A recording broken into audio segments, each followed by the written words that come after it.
So I'm Bree. I'm Emery. I'm the owner of Ivory Brass Studio, a hair salon in downtown Nanaimo. Emery is my junior talent. We're a 2-team salon right now for Ivory and Brass, but we do have a girl that rents a chair as well. So sometimes you'll see 3 of us in here, and sometimes it's just Emery and I. And one of our 4 dogs will be here. So hopefully you're dog people, because there's always a dog here.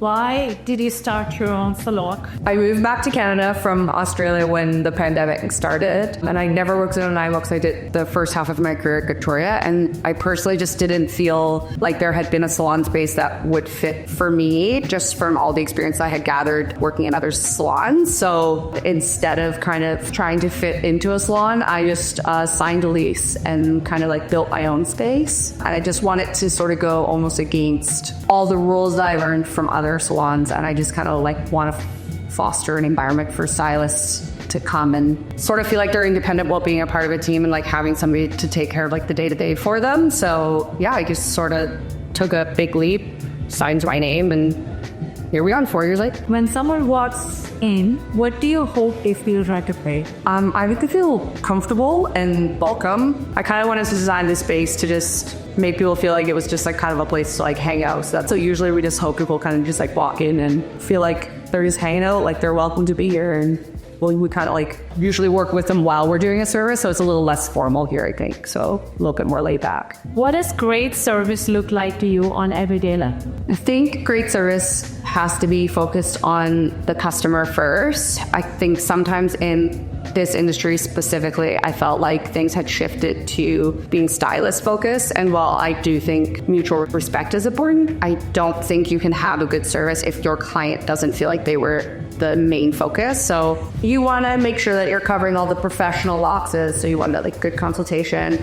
We have like lots of snacks. So like we offer different types of beverages. Lots of our clients for like 4 hours. So we don't want it to be concrete. And then we're really big believers. Both Emery and I really love the product line we carry. It's a little different than any of the ones I've ever worked with. So we feel like we can solve a lot of people's like problems, like scalp problems, hair loss, all of that. We like to sort of make everyone feel comfortable. We have very communal conversations in here, but then our main focus is also a strong consultation, making sure the client feels heard, and then kind of helping create their vision, and then including like the fun kind of casualness of the laid back vibe, and then obviously finishing this line with kind of like a thank you so much for coming, check out, and like really encouraging them to come back. So I think it's just like blending the professionalism with like who you actually are, because I think that's what keeps our clients headed back, is they genuinely just enjoy, I think, us as people. What usually happens to the chair that makes people feel relaxed or at ease pretty quickly?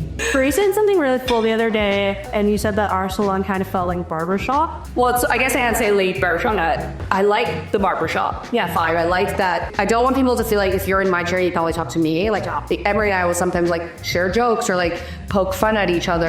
Our clients start talking, and then we kind of have this whole room of people talking. And then like the service just kind of like goes by, and then a lot of our clients will just like linger. So like they'll hang out or take a seat. And I think making your clients feel like they're just hanging out with some gals or whoever's in the salon or people, that's kind of what makes the experience what it is. Is Ivory and Brass had a personality? How would you describe it in a few words? It's like the person in high school that was just friends with everyone. Like you didn't have one clique, you kind of just like mingled around with everybody because you like a lot of different interests and you know a lot about a little. So I'd say we're goofy and laid back and professional, but not to the point of seeming stuffy. Yeah, that's right. Yeah. How has the Nanaimo community supported you and your studio since you opened? I spent a year working in Duncan, and I opened a business in Nanaimo with my family as my Nanaimo clientele and maybe 4 other people that I reconnected with when I moved home. I didn't really ever have to look back or worry. I had a couple slow days in the beginning, but it was really cool just to see how excited the people of the downtown area were to have businesses showing up. And so they showed up and they told all their friends, and then they told all their friends. And so it took me 4 months to feel like I didn't have like what you would call concerning gaps. Every day as a hairstylist, like we all panic if we ever split a day, but they just showed up. And I think that's what makes downtown cool. And I think that's the part that people are missing that feel like fearful to come down here, is like we are a community. Like we all try to like support each other, but then so does the people that live downtown. Like they're excited to see life happening down here. Your hairstyle and then how you look like is a part of your personality, right? How you present yourself kind of thing. So do you think that clients usually have this fear that they're just going to be right? Is my hair going to get trimmed off? I actually think that's always been the most shocking thing. I've been doing hair almost 16 years now. It's this constant story, and then they just cut all my hair off. Before I would ever cut someone's hair, I would show them. Yeah. I would never used to be like, okay, all the dead ends, like, just like, here's your bob. I think we just encourage our clients to be a part of the consultation as well. Like, you do more of the talking, and then I like to just reiterate what I think they've said. And then if you're way off, then you really oh, okay, like you redo. But most of the time, I just pull everyone's hair board and they like talk about the shape and. Or if they're like, well, these bangs look good. If you don't put the people in your chair first, you don't have a long-term vision for your business, because without the people coming in, without the people telling everybody how great they felt and how much fun they had, your business doesn't grow. So I think for me, I just, like, I guess I'm more old school than like the new age stylist, but you just keep it simple. Like I don't do Instagram much. I'm not great at it. I don't advertise a ton. And for me, I built a very busy salon on word of mouth. I think that like ties into like the community that we have. Yeah, I guess I would just like to say a big thanks to everyone, downtown Nanaimo and the surrounding areas. I have clients that travel to me. I have clients who live up the road from me.